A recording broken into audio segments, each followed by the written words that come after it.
You'll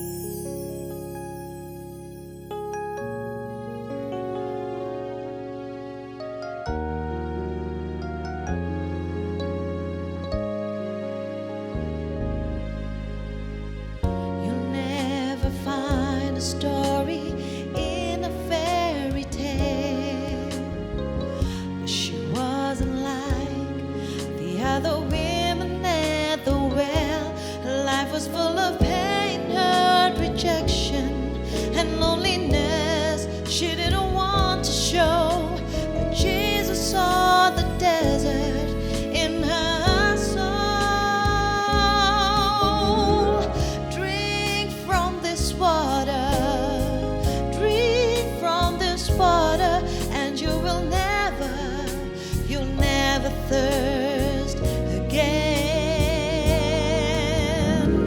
Drink from this water, drink from this water, and you'll never thirst again.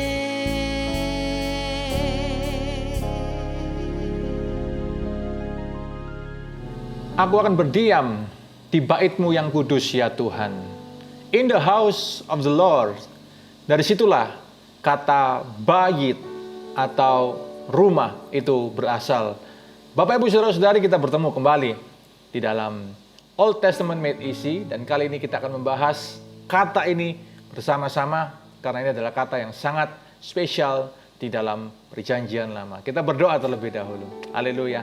Terima kasih ya Tuhan, kami mengucap syukur kiranya Allah Roh Kudus mewahyukan, jelaskan apa arti kata firman-Mu untuk kami semuanya. Dalam nama Tuhan kami Yesus Kristus kami berdoa. Haleluya. Amin.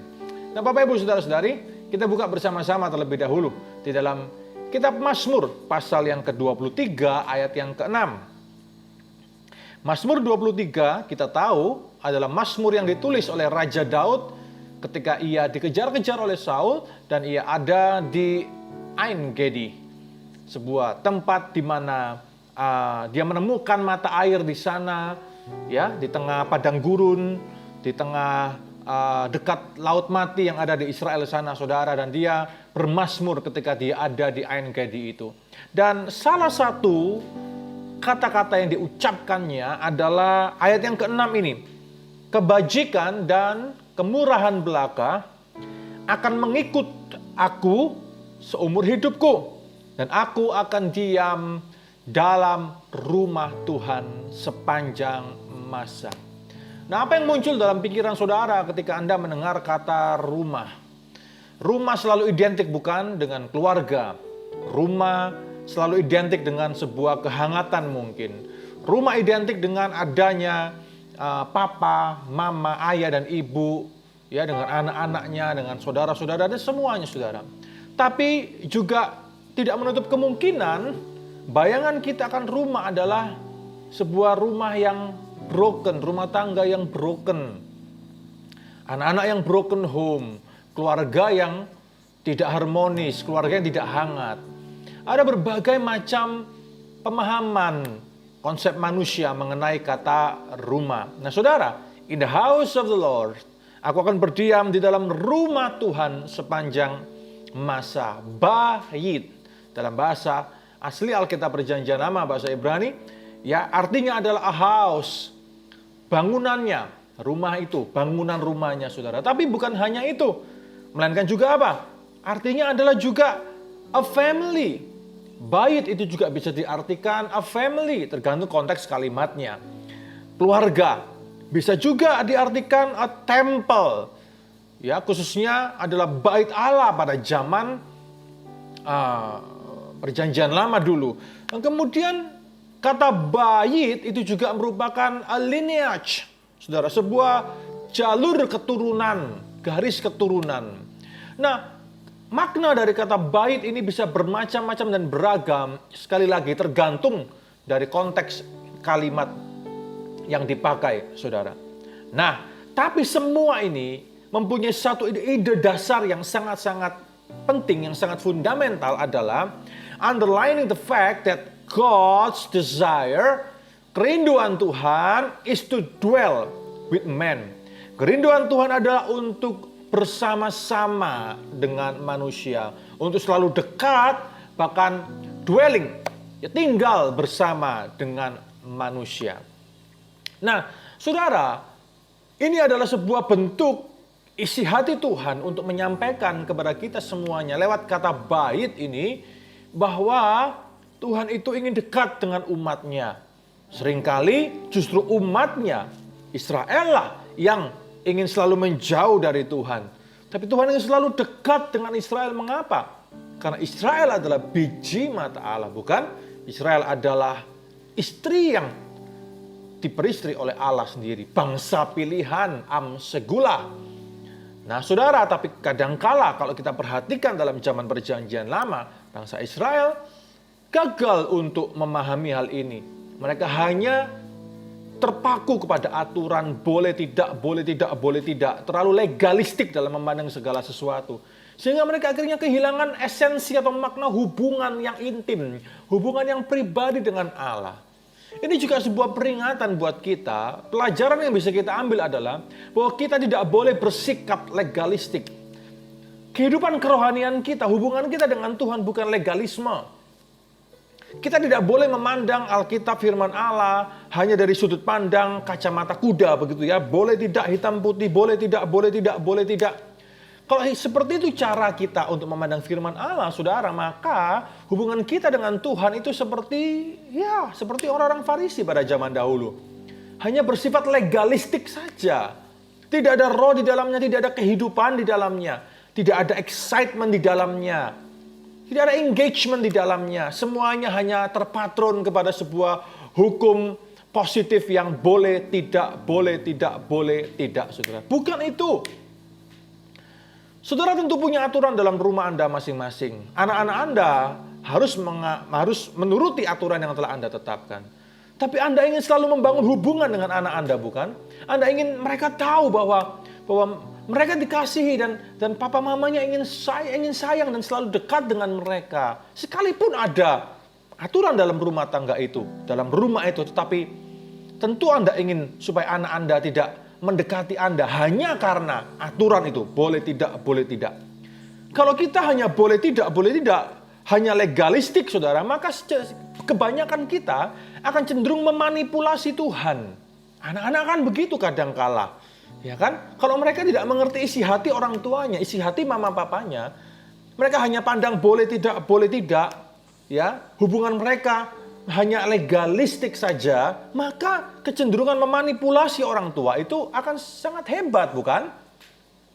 Kalau ingin sesuatu, minta sesuatu contohnya.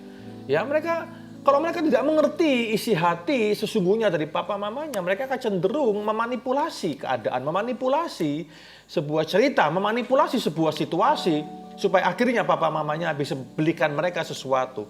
Ini contoh yang mungkin bisa kita lihat, saudara, ya, di dalam sisi yang terdekat dengan kita, yaitu keluarga kita. Kalau anak-anak kita masih kecil. Tapi seringkali bayangkan orang-orang besar pun juga seperti itu. Orang-orang dewasa juga masih lakukan seperti itu loh. Memanipulasi keadaan, memanipulasi Tuhan, memanipulasi segala sesuatu. Karena mereka kehilangan keintiman. Mereka kehilangan, tidak memahami sisi hubungan dengan Tuhan yang sangat pribadi. Oleh karena itu kita harus belajar, ya, bahwa isi hati Tuhan adalah untuk selalu dekat dengan umatnya. Dalam sebuah rumah, dalam sebuah keluarga. Di bait Allah, di gereja yang adalah keluarga Allah juga. In your lineage, dalam garis keturunan saudara, Tuhan ingin membangun sesuatu yang luar biasa. Karena Tuhan selalu punya pikiran jauh ke depan. Punya forth knowledge yang jauh ke depan untuk kita semuanya. Bukan hanya untuk hidup kita, masa hidup kita saja. Tapi juga untuk keturunan kita, kedua, ketiga, keempat, kelima, keenam, ketujuh, seterusnya yang hari ini kita tidak tahu apa dan siapa, saudara. Mari kita lihat sama-sama terlebih dahulu dalam kitab 2 Samuel, pasal yang ke-7. Buka sama-sama saya di dalam kitab 2 Samuel, pasal yang ke-7 ayat yang ke-11. Ya, 2 Samuel pasal yang ke-7 ayat yang ke-11 sampai ke-13, kita mau lihat dulu, saudara. Sejak aku mengangkat hakim atas umatku Israel, aku mengaruniakan keamanan kepadamu daripada semua musuhmu. Juga diberitahukan Tuhan kepadamu, Tuhan akan memberikan keturunan kepadamu. Apabila umurmu sudah genap dan engkau telah mendapat perhentian bersama-sama dengan nenek moyangmu, maka aku akan membangkitkan keturunanmu yang kemudian anak kandungmu, dan aku akan mengokohkan kerajaannya. Dialah yang akan mendirikan rumah bagi namaku, dan aku akan mengokohkan tahta kerajaannya untuk selama-lamanya. Ayat yang ke-16, keluargamu dan kerajaanmu akan kokoh untuk selama-lamanya di hadapanku, tahtamu akan kokoh untuk selama-lamanya. Sebuah janji yang sangat luar biasa bagi Raja Daud. Saudara lihat ini, ada wordplay in Hebrew language, ada permainan kata di sini. Kalau Anda perhatikan, Daud ingin membangun tempel, Daud ingin membangun bait, Daud ingin membangun bait Allah. Kata bait itu tadi kata bait. Tapi Tuhan ingin membangun apa? Lineage. Sama, Tuhan ingin membangun kata bait, tetapi dalam pemahaman lineage, keturunanmu. Tapi buat Daud ingin bangun rumah. Tapi Tuhan menegaskan dengan firman yang barusan kita baca tadi, bukan sekedar rumah, engkau ingin membangunkan aku sebuah rumah, sebuah tempel, sebuah bait, tapi aku juga akan membangun bait bagimu. Ya, keturunanmu akan kokoh. Membangun lineage, messianic lineage yang akan melahirkan generasi messianik, saudara, yaitu Yesus Kristus pada waktunya nanti. Saudara bisa lihat di sana betapa kadang pemikiran kita ya dan pemikiran Tuhan itu sangat jauh berbeda. Ya, bahkan kemudian Salomo membangun sebuah house, bait Allah, tapi Yesus son of David, ya, anak Daud itu membangun apa, saudara? A house, apa? A family of God. Efesus pasal 2 ayat 21. Mari kita buka sama-sama. Efesus pasal yang kedua ayat 21. Kita lihat pertautannya, allusionnya di dalam perjanjian baru. Efesus pasal yang kedua ayat yang pertama. Ayat yang ke-21 maksud saya. Ya, kita lihat ayat yang ke-21. Di dalam Dia tumbuh seluruh bangunan rapi tersusun menjadi bait Allah, the house of God, bait Allah yang kudus di dalam Tuhan. Efesus 4 ini bicara soal gereja, soal orang-orang percaya, eklesia, bangunan bait Allah yang ada sekarang di dalam setiap orang percaya yang percaya kepada Kristus. Oleh karena itu hari ini, Tuhan ingin selalu bersama-sama dengan Anda. God wants to dwell with you. Dia ingin selalu bersama-sama dengan Anda setiap hari, setiap saat. Mendampingi engkau dalam masa suka maupun dukamu. Hari ini bangunlah bait Tuhan. Setiap hari. Hubungan intim dengan Tuhan. Karena Dia ingin membangun lineage. Saya tidak bicara sebuah dinasti. Tuhan tidak ingin membangun sebuah dinasti. Bukan itu maksud saya. Tapi satu hal yang sangat penting adalah bagaimana Tuhan ingin selalu bersama dengan kita dan terus membangun hubungan yang sangat intim dengan kita. Maka Dia akan membangun hal-hal yang indah untuk hidup kita hari ini. Untuk anak cucu kita hari ini. Untuk keturunan-keturunan kita yang hari ini Anda tidak tahu dan belum tahu dan mungkin tidak akan tahu. Tapi orang benar, kalau dia hidup bersama dengan Tuhan senantiasa, Tuhan pasti akan membangun masa depan keturunannya. Masa depan di tangan Tuhan tidak akan pernah mengecewakan. Amin Bapak Ibu Saudara-saudari. Oleh karena itu, kalau kita memahami kata bait hari ini, mari kita rindukan setiap saat untuk kita selalu membangun bait Allah. Membangun hubungan kita dengan Tuhan setiap hari. Selalu mengiring Dia setiap hari dengan setia. Anda belajar sesuatu saat ini. Puji Tuhan, mari kita berdoa bersama-sama. Ya Tuhan, kiranya kami selalu membangun bait-Mu di dalam kehidupan kami. Dan kami tahu Engkau akan membangun lineage, membangun hal indah, untuk keturunan-keturunan kami selanjutnya yang hari ini kami masih belum tahu ya Tuhan. Engkau akan memberkati, Engkau akan mengatur hal-hal indah, hal baik untuk semua yang ada setelah kami. The next generation of us. Terima kasih ya Tuhan, kami serahkan semua dalam tangan-Mu. Kami bersyukur kami boleh memahami firman-Mu pada kesempatan ini. Terpuji nama-Mu. Dalam nama Tuhan kami Yesus Kristus kami berdoa. Haleluya. Amin. Amin. Shalom, Tuhan Yesus memberkati kita semuanya. God bless you. Drink from this water, drink from this this water, and you'll never thirst again.